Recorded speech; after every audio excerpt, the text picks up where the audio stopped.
Okay, so joining us now, one of our final catch-up winners of last year's Stand Up Awards. I am really excited to say hello and how have you been to John Khan of Priority 154. How are you, John? I'm very well, thank you. Look forward to kind of being involved in this catch-up meeting and obviously telling you a little bit about where we've kind of come in the last kind of 12 months since obviously winning the award. Yeah, absolutely right. Because also, let's just start. First thing is first. You won Inspirational Individual of the Year. I mean, that title in itself is pretty cool, right? Let's just focus on that for a minute. Okay. I'll be honest with you, it's the first award I've ever won. So it was obviously quite humbling to win such an award as well. And obviously from such a prestigious organisation as the StandUp Foundation as well, which is something that, as the work that we've done over those kind of last few years, is something that we feel really passionate about as well. So to have won the award from the StandUp Foundation felt really good.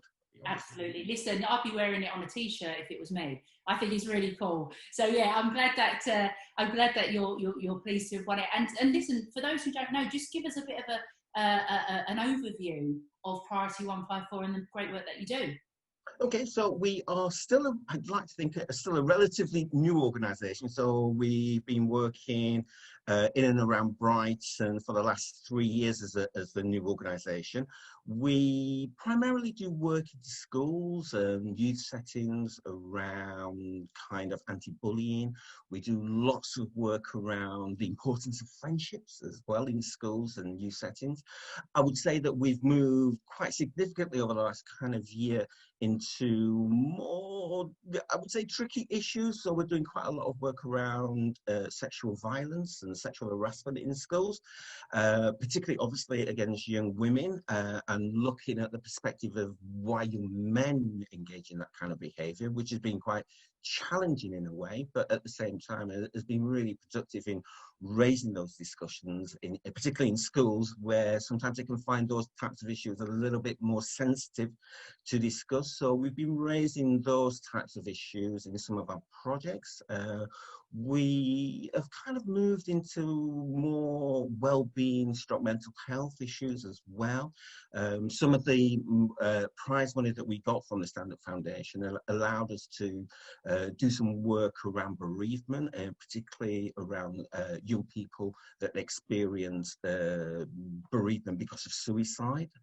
So that's been a really interesting and very thought-provoking kind of area of work that we're kind of moving into. And we've been very, very fortunate in the last couple of days to have secured money because of the kind of work that we were doing earlier on this year around that kind of area. Yeah, so that's kind of where we are in terms of the work that we do. That's great, and I know that that's your exciting news as well, isn't it? That you've been able to, because of the projects that you're doing, and also with the support that you got from the StandUp Foundation, and obviously having the award, that always adds to it, doesn't it?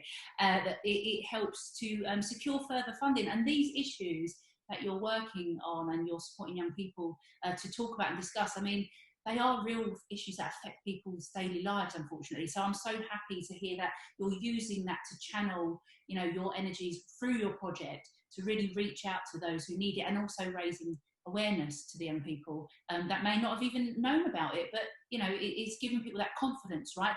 I mean, the young people that you're working with since you've won the award, I mean, what's been their reaction to you winning this?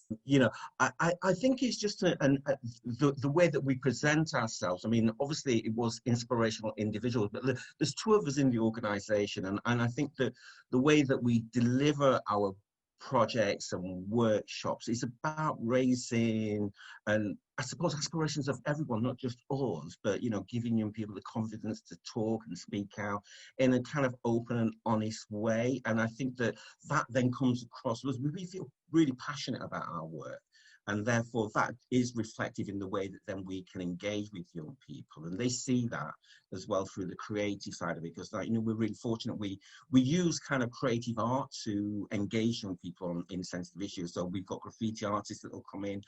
We've been recently working with a dance company as well that bring another dimension to our work, which is all added to the kind of offer that we can give to young people in terms of enabling them to talk about really sensitive and difficult issues, but using creative arts to enable them to do that. And very often, you know, young people can sometimes struggle to articulate themselves in words, but using that creative arts has been a real vehicle, I think, over the last kind of 18 months, 2 years, to really enable them to kind of address issues that they wouldn't normally have addressed because they may not necessarily have the words to articulate what they really feel.